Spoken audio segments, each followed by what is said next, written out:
Sudah menjadi hukum sosial bahwa seseorang yang perbuatannya jelek dan sering menjadi gangguan bagi masyarakat, ia tidak akan diperdulikan lingkungannya ketika ia mengalami kesulitan atau bahkan meninggal. Padahal yang namanya manusia tidak selalu dan tidak selamanya seluruh catatannya hitam kelam. Bisa jadi ada yang baik dan bermanfaat walau hanya sepele. Tetapi hal yang kecil dan sepele itulah yang kadang mengundang rahmat dan ampunan Allah. Pernah terjadi di Basirah, seorang pemabuk yang sangat buruk moralnya meninggal dunia.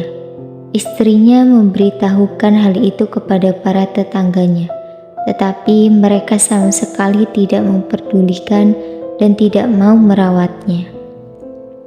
Karena itu ia memanggil 4 orang buruh upahan untuk merawat jenazahnya dan kemudian membawanya ke musola. Tetapi sesampainya di sana tidak ada seorang pun yang hadir untuk menyolatkannya. Beberapa orang yang mengetahui hanya melihat dan membiarkannya setelah tahu siapa gerangan jenazah itu. 4 buruh itu pun tidak bisa melaksanakan sholat jenazah karena tidak tahu harus bagaimana.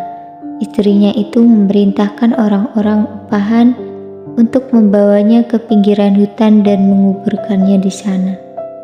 Tidak jauh dari hutan tersebut ada sebuah bukit yang di sana ada seorang yang saleh dan sangat zuhud menyendiri untuk beribadah kepada Allah.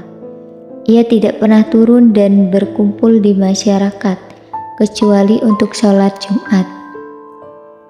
Entah bagaimana asal muasalnya, tiba-tiba orang itu turun gunung dan mendatangi jenazah sang pemabuk yang tengah digali kuburannya itu, dan ia menyolatkannya.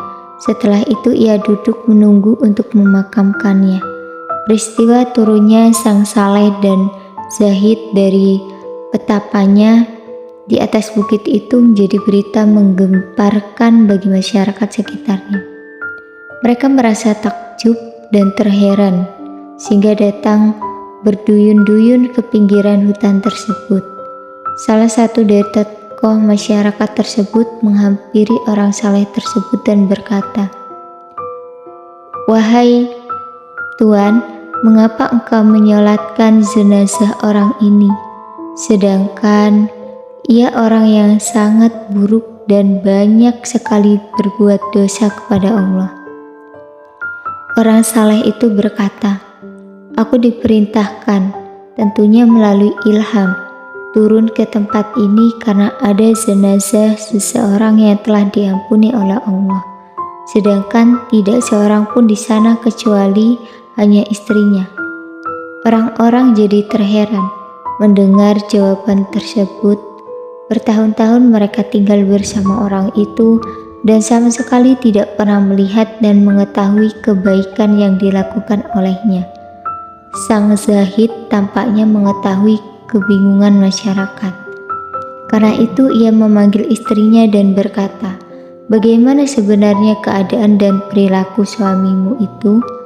Sang istri pun berkata, "Seperti yang diketahui banyak orang, sepanjang hari ia hanya sibuk minum minuman keras, khamr, di kedai-kedai. Pulangnya di malam hari dalam keadaan mabuk dan tidak sadarkan diri. Seringkali ketika ia tersadar di waktu fajar, ia mandi dan wudhu kemudian sholat subuh. Tetapi di pagi harinya ia kembali ke kedai-kedai untuk minum khamr seperti biasanya. Hanya saja di rumah kami tidak pernah kosong dari 1 atau 2 orang anak yatim yang ia sangat menyayanginya melebihi anaknya sendiri, dan di waktu sadarnya ia selalu bermunajat sambil menangis sesenggukan, 'Ya Allah, di bagian jahanam yang manakah akan engkau tempatkan penjahat, yakni dirinya sendiri?' Sang Zahid berkata, sungguh maha luas kasih sayang Allah. Mungkin karena sangat sedikitnya kebaikan yang dilakukannya, sehingga merasa rendah dan hina di hadapan Allah, dan juga kesabarannya menanggung kehinaan dan cibiran sinis dari lingkungannya, yang kini mengundang rahmat dan ampunan. Mendengar penjelasan itu, anggota masyarakat yang hadir segera ikut menyolatkan jenazah pemabuk tersebut dan ikut serta menguburkannya.